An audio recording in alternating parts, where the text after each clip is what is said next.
Genera. Creo que se quedan cortos con la autocrítica, porque el principal problema que tienen estos chicos no es solamente que la gente en abstracto se hartó del kirchnerismo, sino que los jóvenes en particular se cansaron de un modelo que supo instrumentalizarlos, que supo contagiarles una falsa rebeldía, que supo posicionarlos como actores protagónicos de la escena política, y ese modelo ya no existe.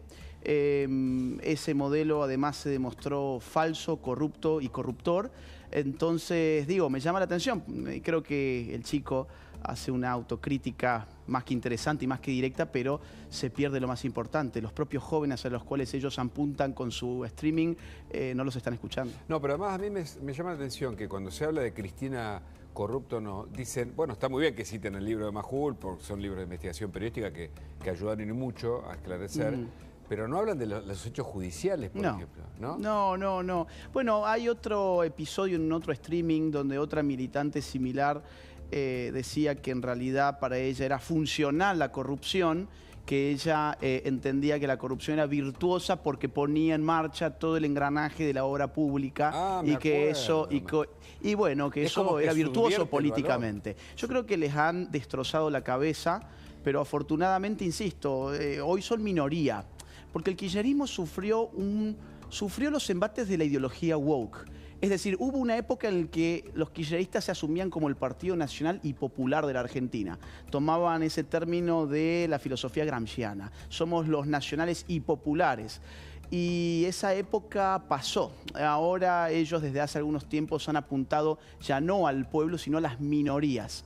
Y han cambiado a su sujeto político. Hoy el Partido Nacional y Popular en la Argentina es el de Javier Milei, que llega transversalmente a todas las capas sociales, desde las altas hasta las bajas, que está llegando a jóvenes, a adultos, incluso cada vez más gente grande en la que al inicio había cierta resistencia, está llegando cada vez más a mujeres con datos clarísimos que parecían impensables hace apenas un año. Por ejemplo, ver que este gobierno, o que en el marco de este gobierno los femicidios caigan cerca de un 20% respecto de las gestiones kirchneristas, bueno, tiran por la borda una serie de relatos que estaban en el corazón del kirchnerismo. Ahora, vos decís que ahora el Partido Nacional y Popular, digamos. Sí, Nacional y Popular. Nacional y Popular. ¿Y eso implica, digamos, incluye el populismo como efecto? No, el populismo no sé si es negativo en sí mismo, ¿no? O sí por lo demagógico en un punto. Yo lo voy a hablar desde la filosofía política. Sí, porque sos politólogo, claro. Sí, y aparte me dedico a esa rama. Quien mejor ha definido el populismo es Ernesto Laclau. Perfecto. El intelectual de los kirchneristas. O sea, vamos a darles un punto, gran filósofo político. Correcto. Ahora, Ernesto Laclau marca algo que es muy importante, que es que el populismo no es una ideología política, sino un estilo del discurso político, que va anudando, va concatenando sujetos que están dispersos en la sociedad.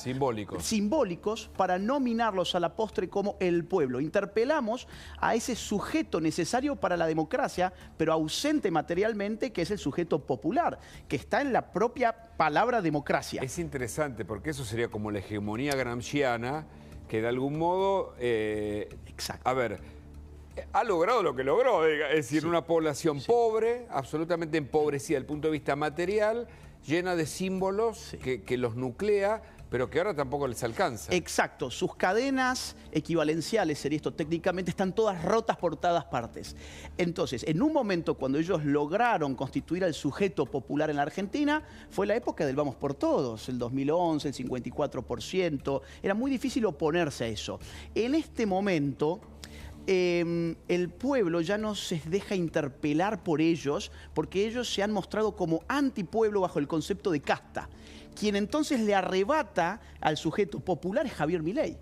No el macrismo, porque el macrismo era meramente institucionalista, no tenía discurso político como tal, tenía discurso de gestión política, pero no discurso político en clave ideológica. Si el populismo no es una ideología, sino es una forma del discurso político, entonces puede haber tanto por izquierda como por derecha populismos. El punto es, ¿a qué le llamamos pueblo? El kirchnerismo le llamaba pueblo a delincuentes, feministas, abortistas, gente que vivía de por vida de planes sociales, Cuando hablamos de piqueteros. Nisman y de la AMI, hablamos de alianza, dijo el fiscal Nisman, con el terrorismo, el encubrimiento a través del pacto con Irán de los que volaron la AMIA, ¿no? Y no solamente los Simpatía terroristas, con el terrorismo. Y no solamente los terroristas extranjeros, sino también los terroristas locales, montoneros, los resabios del ERP. Toda esa gente estaba dentro de ese conglomerado que llamaba pueblo el kirchnerismo. Ahora, ¿qué hace el mileísmo? Mileísmo interpela a otro pueblo, el pueblo que labura, que paga impuestos, que es buen vecino, que quiere mantener a su familia, que tiene ánimos de superarse, porque al final del día las pasiones políticas son fundamentales, esto lo sabían bien los filósofos políticos del siglo XVIII. Nosotros nos olvidamos de la pasión como forma de expresión de la naturaleza humana, pero ellos lo tenían muy claro. Yo puedo jugar con las pasiones humanas. Las izquierdas suelen jugar, por ejemplo, con la pasión de la envidia. La envidia me puede carcomer por dentro y al envidioso le calza muy bien un discurso que le explica todas sus frustraciones en virtud de factores externos que no hacen a su responsabilidad individual. Así las cosas, por ejemplo, si yo tengo un mal momento en mi vida, será culpa del rico, será culpa del hombre, será culpa del heterosexual, será culpa del blanco, será culpa de aquel que es eurocéntrico según el tipo de sujeto al que yo quiero interpelar. En cambio, por derecha se apela a otra pasión, que es la pasión de la autosuperación. Yo le quiero decir a esa persona, es cierto, hay condicionamientos sociales, es cierto, las realidades no son siempre las mejores, pero vos podés salir adelante si haces las cosas bien y tenés que competir en primer lugar contra vos mismo. Qué interesante, ¿eh? La verdad que es lindo porque también es teórico. Y te quiero preguntar ahora sobre la narrativa mileísta, pero antes ya hablamos de Gramsci, bueno, hablamos un poco de teoría, pero hablemos de la práctica. La industria cultural de algún modo sufre algunos embates, o al menos Cecilia Roth como protagonista, y después vamos a poner un posteo tuyo también, decía esto de lo que pasa con el mileísmo según su visión. Mirá. En democracia se puede hablar de lo que uno piensa que es lo propio, ¿no? Yo lo quiero tomar así, con lo cual siento que, bueno, sabemos, yo no sé cómo es la respuesta en general de cómo actúa esta especie de, no sé cómo decirlo, de granja de odiadores. Sí. Y que, bueno, que a lo mejor lo que yo digo no nos gusta y bueno, se reacciona de alguna manera que yo ya conozco. Granjas de odiadores, dice Cecilia Roth. Sí, ella acusó también de censura, lo cual es un disparate. Claro. Lo que pasa es que la ¿Vos estarías dentro de la granja esa, según ella? Mirá, bueno, qué sé yo. Yo soy un escritor, supongo que ella me verá como una especie de expresión de la ultraderecha o algo por el estilo y seré parte de una granja, qué sé yo. Me tiene sin cuidado. Acá el punto es aclarar siempre las ideas. A ver. Ella acusa que hay censura, así como muchos otros actores que han vivido del Estado, Lali Espósito, entre otros, acusan de que habría una censura. En realidad, la censura es un acto de agresión contra un derecho llamado libertad de expresión. El acto de la censura, por su propia índole, busca impedir que el otro se exprese con libertad y para eso lo puede lograr de varias formas. O te amenazo físicamente, o te lastimo físicamente, o expropio los medios materiales con los cuales vos te expresás.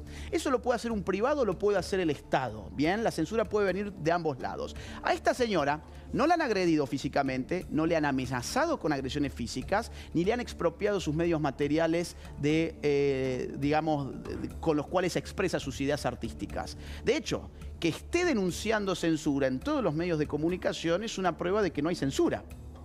Lo que a ella en todo caso le molesta es que esa pieza fundamental de la construcción de hegemonía kirchnerista, que fue el medio cultural, que vivió del Estado durante muchos tiempos, ya no exista como tal, ya no sea una herramienta de poder la cultura, sino que sea un juego de demanda y oferta. Si uno culturalmente vende algo que gusta al público, pues tendrá éxito. Si vende algo que no gusta al público, pues fracasará. Usar una palabra de Marx y de mercancía, digamos, producción de mercancía de intercambio. Sí, porque ¿cuál es la alternativa a que la cultura sea una mercancía? Que la cultura sea el producto de la política. No hay otra alternativa. O vos subsistís vendiendo en el mercado y te habla un productor de cultura. Claro. Yo soy escritor, tengo 6 libros publicados yo nunca recibí ni un solo subsidio, tampoco lo haría, jamás le pedía nada a nadie, y el día en que mis libros dejen de vender, pues tendré que dedicarme a otra cosa. Yo no pienso pedirle a un pobre que no puede llegar a fin de mes que esté pagando impuestos para financiar mi sueño personal de ser escritor. Entonces, es decir, el Estado como ¿no? que le saca a uno y le da a otro, que es un poco lo que se plantea en la actualidad. Sí, y que hay que decir cómo se lo saca. Se lo saca a través de un acto de violencia organizada. Es decir, cuando hablamos de impuestos, que al final del día es la forma que el Estado se mantiene financieramente, estamos hablando de una agresión contra la sociedad civil. Y uno puede ser más o menos agresivo. Ser agresivo para mantener los sueños de la señora Roth, ser agresivo contra los que menos tienen, es un acto de barbarie organizada. Y lo más curioso de todos es que la ideología oficial de antaño nos aseguraba que esta gente era solidaria. No, el artista solidario es aquel que dice: no me den subsidios, lo que yo produzco es suficientemente bueno como para que la gente voluntariamente quiera obtener mis productos culturales. Ahora vamos a ver tu respuesta formal a Roth, que decía esto, porque ella insiste con el tema de la censura. A ver. Yo creo que el gobierno está censurando, pero ni hablar que está censurando. Estoy segura, o sea, lo sé, lo veo, lo siento, lo conozco. No se puede hablar sobre la dictadura cívico-militar, no se puede hablar de género en cine, no se puede hablar de cambio climático y no puede haber ninguna película en la que aparezca Lali Espósito, ni en un personaje pequeño. Eso no se puede ver, o sea, de las películas ya hechas, no se puede ver en ningún lugar público, quiero decir, escuelas públicas, universidades, organismos públicos, no se pueden proyectar películas que tengan estas 4 censuras. Agustín. Está tomando a la gente de idiota, directamente, te lo digo así. ¿Por qué? Porque lo que a ella le molesta no es que no se pueda hablar de género, porque sí que se puede hablar de género. Lo que a ella le molesta es que ahora se puede hablar en contra de la ideología de género. Es decir, que tengamos más de una alternativa, porque cuando tenés una sola alternativa no tenés libertad. Tenés que tener por lo menos 2 opciones. Y ahora tenés la opción de decir: che, esta paparruchada de que mi autopercepción determina mi identidad sexual es una estupidez que no se sostiene. No se puede sostener. Eso es lo que le molesta, no la censura. Porque no hay censura para decir que la autopercepción sí determina tu identidad sexual. Por otro lado, no es que le moleste que no se pueda hablar de cambio climático. Lo que le molesta es que haya gente que dice que el cambio climático no tiene raíces antropogénicas, que es muy distinto. O sea, que haya más de una sola voz. Y lo que le molesta no es que no se puedan ver las películas donde aparece Lali Espósito, porque cualquiera puede ir al cine a comprarle el tiquete o verlas en su computadora o en su TV. Lo que le molesta en todo caso es que Lali Espósito ya no reciba las sumas multimillonarias de parte de la casta política para desempeñar sus actividades artísticas. Eso es lo que le molesta y la gente lo sabe. Nadie puede seriamente sostener que en la Argentina hay censura cuando la libertad de expresión está totalmente garantizada. Que te quiten el subsidio en realidad es devolverle libertad a la gente, porque cuanto más subsidio un sector, más le tengo que quitar al otro. Creo que hay un posteo, ¿no? Que cuando comenzó con este debate vos pusiste, a ver si lo tenemos. Sí, es un poco largo. Sí, veamos aunque sea un párrafo, solamente como para, ya que pusimos 2 declaraciones de Cecilia Roth, vos pones: los desvaríos de Cecilia Roth, en un rapto de insólito desquicio, la actriz acusó a Milei de censura, el gobierno está censurando, lo sé, lo veo, lo siento, no se puede hablar sobre dictadura, ni de género, ni de cambio climático, y no se puede ver ninguna película en la que aparezca Lali Espósito, es increíble. Bueno, esto es lo que dijo recién Cecilia Roth, y vos después decís: siempre es divertido constatar que la realidad más palpable es exactamente la opuesta a la que la casta, en este caso la casta cultural, cree interpretar. Aquello que no la ven ha venido a poner de manifiesto en lenguaje coloquial los efectos de la abrumadora alineación que sufren los sectores adictos al partido del Estado. ¿Cómo es esto? Bueno, el partido del Estado es un conglomerado de sectores que han sido beneficiados injustamente por los aparatos políticos estatales. La cultura, como decíamos, ha sido un sector que no ha jugado de manera limpia, no ha jugado con las mismas reglas con las que juega un verdulero, un carnicero, una persona que vende algún bien que como no es considerado un bien de alta cultura, claro, entonces no merecen subsidios. Porque además habría que explicar que el concepto de cultura elitista no funciona. El verdulero probablemente produzca tanta cultura como cualquier, digamos, persona que... Lo que pasa es que acá nos referíamos a un tipo de producción de bien cultural. Exactamente. Como se llama entre comillas, ¿no? Un bien cultural, pero que aparte, a ver, es que también acá hay una cuestión que hay que entender. ¿Por qué el ámbito de la cultura tiende a la izquierda en prácticamente todo Occidente? ¿Por qué? Porque le cuesta mucho vender sus productos en el mercado. Entonces, esas personas salen de sus universidades con grandes ínfulas, un filósofo, por ejemplo, ¿no? Un experto en bellas artes, salen diciendo, ¡qué genio que soy! Pero ocurre que después me subo a mi autito y es un autito muy humilde. Yo tengo un auto muy humilde como escritor. Yo ando en un Clio del año 2010 más o menos, pero no me resiento con eso. ¿Vos estás haciendo una tesis sobre filosofía política? Sí. Yo estudio en España una tesis doctoral. Entonces, ¿qué pasa con estos tipos? Dicen, che, el verdulero, mirá lo bien que le va económicamente. Y yo, que soy un genio de la filosofía, no vivo esas condiciones materiales. ¿Por qué? Porque hay injusticia. El Estado me tiene que pagar a mí lo que la sociedad no me quiere retribuir libremente. Entonces, evidentemente, al final es una decisión que más que ideológica es económica. Voy a apoyar un sistema estatista porque dependo materialmente de que esos políticos inflen el Estado. Estaba pensando en Sabina, que dijo que la izquierda lo decepcionó, como tantos otros que descubren que todo lo que la izquierda prometía durante el siglo pasado y que genera una posmodernidad revulsiva, como si el sistema anterior se hubiera agotado, bueno, se da cuenta, ¿no?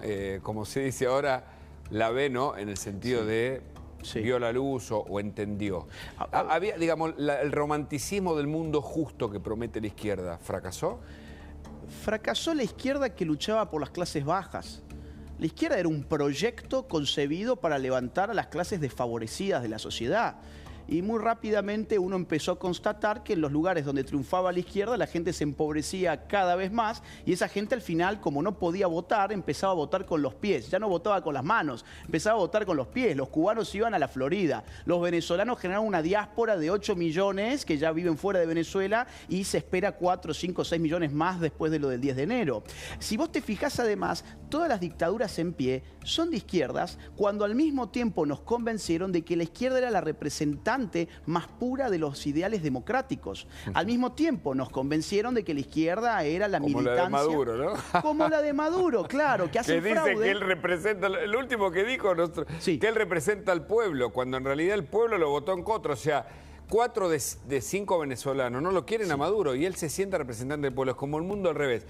Pero además, hablando de industria cultural, porque no me quiero ir de ahí, porque es muy interesante, Florencia Peña parece que está enojada y dice de lo que hay que reírse y de lo que no. Es por la vuelta de poner a Francella, cuando ocurrió hace un par de décadas aquel, bueno, humor, digamos, más clásico, y ella dice que no da que el programa vuelva, el humor tiene que ver con las épocas, es humor antiguo. O sea, son catadores de gustos. Más aún, son sacerdotes laicos. Es decir, están ejerciendo una función sacerdotal que la gente ya no aguanta. La idea de la izquierda constituye la vara moral con la cual vamos a juzgar qué se puede decir, qué no se puede decir, de qué uno se puede reír, de qué no se puede reír. ¿Qué palabra puedo usar y qué palabra tengo que modificar por una que no significa lo mismo pero que es políticamente correcta? Esta gente se ha pasado de la raya y ha perdido el buen humor. La izquierda antes tenía buen humor. Es decir, había una identificación entre ser militante de izquierdas y la alegría, la risa, la buena onda, estar desacartonado, ¿no? Y eso se perdió. Ahora son personas amargadas, personas que están todo el tiempo juzgando a ver qué palabra se usó, qué otra palabra no se usó. Son sacerdotes laicos que ejercen una religión política en vías de extinción, que ya ha mostrado que no funciona para la sociedad, y tienen un problema este año, que es que se vienen las elecciones de medio término y que va a tener repercusiones políticas la situación económica que mejora. Los reductos donde el kirchnerismo todavía funciona, estoy pensando en la provincia de Buenos Aires, en el conurbano particularmente, donde faltan cloacas y te matan por inseguridad, tal vez como en ningún otro lugar de la Argentina. ¿Por qué todavía adhieren a ese sentimiento de izquierda kirchnerista / peronista? Porque el socialismo del siglo XXI y el kirchnerismo es parte de ese megaproyecto continental que tiene base en el castrismo y en el chavismo. Bueno, eso hay que decirlo. Ahora te quiero preguntar por la decisión de Biden. No sé si estás al tanto. Acaba de publicarse en The New York Times. Ahora te lo cuento. Yo acabo de llegar de Córdoba, con lo cual no estoy muy al tanto. Ahora te lo cuento porque Bien. también es un tema. Bien. Sí. Entonces te decía, lo que hace esta gente es un modus operandi muy claro. Es decir, cooptan al ciudadano con las dádivas del Estado y genera un sistema económico que lo va empobreciendo cada vez más, y eso lo hace más adicto al estatismo. Es un círculo vicioso. Cuanto más te empobrezco, más Estado te ofrezco, pero cuanto más Estados te ofrezco, más te empobrezco. Entonces, si eso yo lo combino con un proceso de, digamos, de idiotización, de generar ciudadanos que, bueno, por sus condiciones, que yo no las voy a juzgar moralmente, pero sí políticamente, son personas que al final del día están dispuestas a votar por cualquiera que le dé al cortísimo plazo alguna satisfacción menor, pues entonces tenés al reo político perfecto. Eso es lo que hicieron en todos los países donde gobernaron, y en Argentina la tuvieron más complicada por la fortaleza de su clase media, que nunca llegó a caer en esa rueda tan nefasta. En el escenario mundial quedan, por supuesto, dictaduras, quedan tiranías. La de Venezuela es una muy concreta, apoyada y sostenida por la de Cuba. Sí. Y por China y por Rusia. Y por China y por Rusia. Y por los negocios que hay detrás. Acaban de publicarse en el New York Times una decisión del presidente Biden, a punto de irse del gobierno, que le saca el mote de propiciador del terrorismo al régimen cubano, ¿no, Jan? Y esto demuestra que es un revés para quienes están peleando porque vuelva la democracia en Venezuela. Ahora, ¿hay un escenario entonces internacional? Sí, a ver, en todos lados se está verificando que la contradicción derecha-izquierda está más viva que nunca, que el centrismo está en un proceso de crisis, y en esa clave el Partido Republicano y el Partido Demócrata, que antes en la mayoría de los temas estaban más o menos a favor, eran centro-izquierda, centro-derecha, ahora se han radicalizado cada uno para su lado. Tenemos una derecha muy clara con Trump y tenemos una izquierda muy clara con Biden y luego con Harris. Me interesa eso, porque esto es sobre lo que te quiero preguntar en este año electoral, la narrativa de Milei o la narrativa libertaria.